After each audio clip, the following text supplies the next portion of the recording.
जय हिंद दोस्तों, स्वागत है आपका अपने YouTube channel Swami Vivekananda study point पर। दोस्तों देखिए, 2 लेसन कंप्लीट हो गया और 3rd लेसन की ओर हम प्रस्थान कर रहे हैं, जिसमें पोइट्री का 3rd लेसन आपको मिल रहा है। पोइट्री यू कैन से काव्य खंड। तो काव्य खंड में तीसरा लेसन उठा कर देखते हैं जो हमारे पास है। कर now the leaves are falling fast. Now the leaves are falling fast. तो देखते हैं पहला प्रश्न देखिए आपके सामने अवेलेबल है। For odd and poetry was dash. देखिए ये 2023 में पूछा गया भी प्रश्न है। इंटरमीडिएट साइंस में पूछा गया, इंटरमीडिएट आर्ट्स में भी पूछा गया प्रश्न है। तो ध्यान देखते हैं, अगले प्रश्न में बढ़ते हैं। तो for odd and poetry was dash light game, interesting game, serious game, troublesome game. तो फ्रेंड्स इसका राइट आंसर होगा सीरियस गेम। एंड नंबर 2 बढ़ते हैं, जो the line and the Nightingale is dumb is taken from dash. तो जो कहने का सेंस समझिए, द लाइन है और नाइटिंगेल है, डम्ब कब हो गई हैं, तो इसके बारे में जिक्र करते हुए कौन सा लेसन की हम बात करते हैं, तो वही lesson now the leaves are falling fast. Option number C is the right answer. Friends अगले प्रश्न की ओर बढ़ जाते हैं। तो अगला प्रश्न आपके सामने बोल रहा है, नंबर 3 की बात कर लेते हैं। चलिए नंबर 3 देखते हैं। नंबर 3 है क्या, इसको देखते हैं। तो नंबर 3 देखिए, देखते कह रहा है कि and the Nightingale is dumb and the dash. देखिए कहीं कहीं पर हम द को, है ना, द को कहीं पे द पढ़ते हैं और कहीं पर दी पढ़ते हैं। दोनों ही फॉर्म अच्छा है।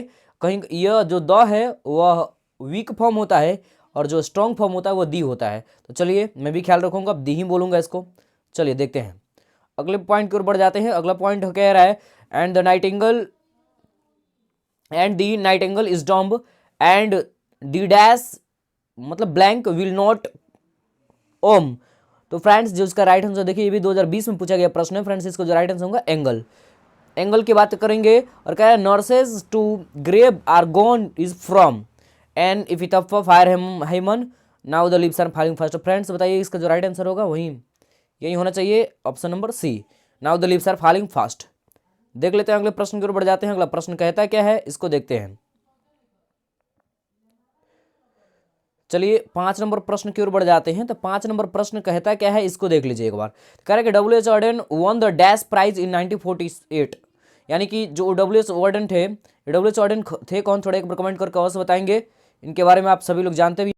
देखते हैं जो 1948 ईस्वी में जो डब्ल्यू एच ऑर्डन थे वो कौन से पुरस्कार को जीते थे, तो आप सभी को पता है पुलित्जर पुरस्कार। एक चीज़ और आप जान लीजिएगा, पुलित्जर जो पुरस्कार है वो किसके लिए दिया जाता है, तो आप सभी लोग बताएंगे कि जो पुलित्जर पुरस्कार है पत्रकारिता के लिए दिया जाता है। किसके लिए दिया जाता है, पत्रकारिता के लिए दिया जाता है। ध्यान देखेंगे इस बात को।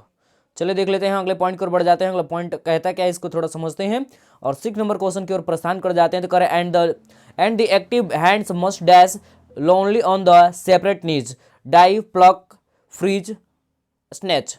Option number C will be correct option. चलिए इसमें एक और देखते हैं। टाइम बचाने के चक्कर में क्या करते हैं, इसमें 4 ऑप्शंस को नहीं पढ़ते हैं, डायरेक्ट इसका आंसर देख लेते हैं। ओके देखते हैं जो क्वेश्चन नंबर 7 है। क्वेश्चन नंबर 7 आप लोग देख लीजिएगा। In the second line of the poem now the leaves are falling fast nurse stand for. तो फ्रेंड्स इसका जो राइट आंसर होगा, यहाँ पर आपका राइट आंसर हो जाएगा ए ट्री। देखिए कलर भी रेड है, कोई दिक्कत होगा तो जरूर कमेंट कर बताइए, अगली वीडियो में हम चेंज कर भी कर लेंगे। देखते हैं अगले प्रश्न की ओर बढ़ जाते हैं। अगला प्रश्न जो 8 नंबर आपके सामने स्क्रीन पे शो अप भी हो रहा होगा। देखते हैं कह रहा है कि in the poem now the leaves are falling fast whispering neighbours stand for from. इसका जो राइट आंसर हो जाएगा एजेंट्स ऑफ डेथ। देखते हैं अगले प्रश्न की ओर बढ़ जाते हैं। अगला जो प्रश्न कहता है, जो कह रहा है 9 नंबर जो क्वेश्चन है, देखिए इसमें कटा हुआ है। अगले स्लाइड पे देखते हैं। तो अगला स्लाइड पे देखिए क्या बोल रहा है। Trolls mentioned in the poem now the leaves are falling fast are dash mythological creature। Friends इसका जो राइट आंसर हो जाएगा वो ऑप्शन नंबर ए हो जाएगा। अगले प्रश्न की ओर बढ़ जाते हैं। अगला प्रश्न कहता है क्या है, now the leaves are falling fast is dash poem. तो आप सभी को पता चाहिए कि ये एक प्रकार का कौन सा पोएट है, मतलब कहने का now the leaves are falling fast ये कौन सा पोएम है, किस प्रकार कविता है।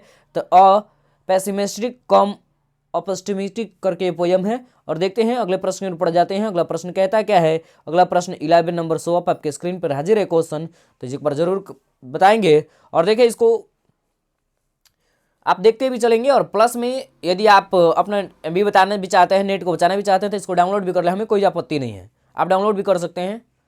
ओके चलिए देखते हैं। 11 नंबर क्वेश्चन बोल रहा है कि 11 बोल रहा है कि who has composed a poem now the leaves are falling fast. तो आप सभी लोग बताएंगे इसको कंपोज किया। अभी तक अगर इस वीडियो को आपने सीरियस होकर देखा होगा तो पक्का इस गारंटी में देता हूं इस वीडियो का आंसर आप जरूर बता देंगे। तो आइए देखते हैं कि इसके वीडियो का इसका जो क्वेश्चन नंबर 11 है उसका आंसर क्या है, W.H. ऑडेन होगा। तो कह रहा है ऑडेन वॉन द पुलित्जर पुरस्कार। अभी देखिए सेम इसी को देखिए उल्टा कर दिया ना प्रश्न कि पुलित्जर पुरस्कार उन्होंने कब जीता था, तो सन 1948 ईस्वी में जीता था, 1948। देखते हैं जो 30 नंबर क्वेश्चन है, who white waterfall could bless travels in their last distress sad. Right answer will be distress. देखिए समय बचाने के चक्कर में हम ऑप्शन चारों को नहीं पढ़ रहे हैं, चार ऑप्शन को डीप लेक्चर कराया जा सकता है, उसमें कोई बड़ी बात नहीं है। देख लेते हैं 11 नंबर क्वेश्चन तो हो ही गया, सॉरी 11 तो हो गया। अब इस यहाँ से आप देखिए स्लाइड में 13 नंबर क्वेश्चन आ गया, 13 के साथ साथ यहाँ पे क्वेश्चन नंबर 13 तक। चलिए इस वीडियो में बस इतना ही रन देते हैं, मिलते हैं एक नई वीडियो में। थैंक यू सो मच, जय हिंद, वंदे मातरम। आप सभी लोग इतने वीडियो देखने के लिए धन्यवाद। आपके लिए तो एक थैंक यू तो बनता है। Thank you so much.